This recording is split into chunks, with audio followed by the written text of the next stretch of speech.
If your DVD is a widescreen DVD, let me see if I can quickly find one without looking around too much. All right, so check it out. This movie, Clockwork Orange, all right? Now, you see, this, I've never transcoded this. I actually acquired this. But, so there's borders on the top and bottom of this. This is actually a bad example. But this is a widescreen 1.78 to 1 ratio, or 16:9 as people typically refer to it, ratio. 16:9 ratio is called widescreen. And to determine when you deal with ratios, screen ratios in MPlayer, you need to know its decimal representation. To determine the decimal representation of a ratio, you use the ratio in a mathematical equation. For example, 16:9 is represented as 16/9. That's a ratio. If you hit, and if you punch that into a calculator, that's actually an equation, 16 divided by 9, or an expression, whatever you want to call it. You hit enter, and that gives you 1.777778. Well, ratios are truncated, and as decimal representation, they're truncated to the hundredths place and rounded up. So that would be 1.78 as a decimal representation of a 16:9 ratio. Now, other movies that are called full screen are called 4:3, which is represented as 4 divided by 3, or 4/3 as a ratio. Well, 4 divided by 3 is 1.333333. So truncated at the hundredths place and rounded down, it would be 1.33. And that's your decimal representation of a full screen movie's ratio. Its display aspect ratio, 1.33 pixels wide for every 1 pixel tall.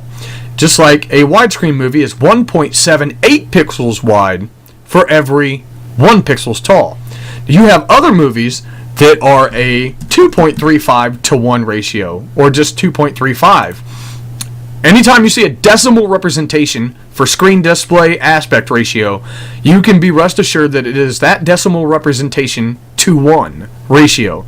So if you see a 1.33 ratio, you know that's 1.33 wide to 1 tall. If you see a 1.78 ratio, that's 1.78 wide to 1 tall. If you see a 2.35 ratio, which some of these very widescreen movies are, like for example, this one, No Country for Old Men. I always like to hear about this. This is a 2.35 to 1 ratio. When you rip these, when you get the DVD, you actually see a big black border at the top, big black border at the bottom. This is after you crop it out. It's a 2.35 to 1 ratio, which means for every 2.35 pixels wide, there is 1 pixel tall. All right, that covers the ratios. Now, how this fits into anamorphic video is, well, a little tricky to explain. But if you remember, in one of my previous videos, I told you that with MPEG format, MPEG is DVD's format. DVDs are MPEG files. Well, the problem is with MPEG, it's an old format and it's limited to what it can display. MPEG movies can only display 2 ratios, full screen and one of the widescreen ratios. When people say widescreen, it's an ambiguous term. There are so many widescreen ratios. The typical one is 1.78 to 1. Another typical one is 2.35 to 1. That's very widescreen. But sometimes you'll see a 1.85 to 1, which is slightly wider than 1.78 to 1. Anyway, MPEG cannot contain ratios other than 16:9 ratio, which is 1.78 to 1, and the 4:3 ratio, which is full screen, which is 1.33 to 1. Those are the only 2 ratios. So if you have another movie, for example this one, which comes from a DVD, when you view this movie, you're going to see a big fat black border at the top, a big fat black border at the bottom. That's actually physically included in the movie. The DVD player or the television does not just make that black border up and letterbox it. In other words, just pad it to be centered on the screen. That black border is actually physically included in the video because it has to be to make it fit into the aspect ratio of 1.33 to 1 or 1.78 to 1. And even though the movie is 2.35 to 1, it just adds extra black borders to make the entire picture frame a 1.78 to 1 picture frame. You have to crop those black borders out. Now, how this fits into what I started to tell you about anamorphic video is that all video is stored on DVD format as 720 pixels wide by 480 pixels tall. This is because televisions cannot handle a higher resolution than that, and neither can DVD players. Now, when you get into newer technology like HD TV and HD DVD, those are, I believe it's I can't remember the exact width actually. I believe it's 1280 pixels wide by 720 pixels tall. But those are high definition. Normal televisions and DVD players cannot display things that are more than 720 wide by 480 tall. And what it does is it stretches it out. All right. Now, as you see in this one, this picture frame is, now if you can see right here in M-Player, it says 854 wide by 480 tall.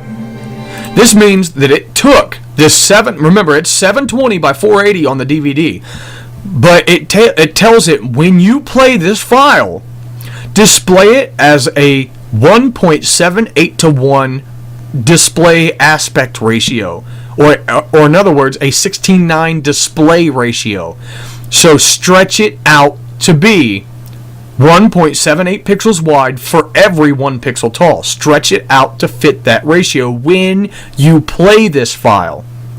So it's still only stored at 720 wide by 480 tall, but it's played at 854 by 480. It's stretched out as it's played. Now, other movies that are full screen, which are 4:3 ratio or 1.33 to 1 ratio, they are displayed at 576 tall by 480. Do I get that right? I think so. No, 720 wide by 576 tall. So the 480 is stretched out when it's displayed. So for every 1.3 pixels wide, it's 1 pixels tall. Or no, something like that. You get the point. Anyway, yeah, that's right. So in other words, it says when you play the 720 by 480, stretch it out to be 720 by 576. Stretch it out to be taller than it is now. But when you play a widescreen, that's for full screen. When you play widescreen, it's telling you to stretch it out wider than it is now to display correctly, because it can only be stored at 720 by 480. Now that you understand that, I had to go through all that to explain how to crop things.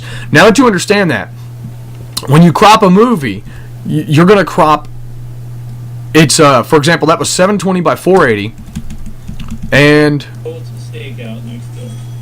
we need to crop, it looks like 6 pixels from the left, 6 pixels from the right, 4 pixels from the top, and maybe 8 pixels from the bottom. Alright, so now, hit up, and we got crop equals, and 720, now remember, we needed 6 off the left and 6 off the right, so that's 12. 720 minus 12 is 708. So crop equals 708 colon, and then now we got our 480. Now remember, we said we needed 4 off the top and 8 off the bottom, so that's 12. So 480 minus 12 is 478, or 468.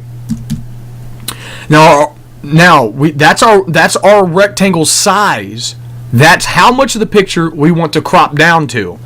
Now, if we hit enter, as you can just see, we got a border at the top and the left, but not at the right and not at the bottom. Why? Because we didn't tell it our offset from the top and bottom, from the top and the left. Now we got to tell our offset. We told it our rectangle. Now we got to tell our offset. So hit up, go to the first 0. So it should say crop equals 708 colon 468 colon, and we need to go 6 from the left, so that'd be the number 6 colon, and then 4 from the top, so it'd be the number 4. Hit enter. Yes, my brother. And we still got to crop, it looks like 2 pixels off the bottom before it's actually kosher.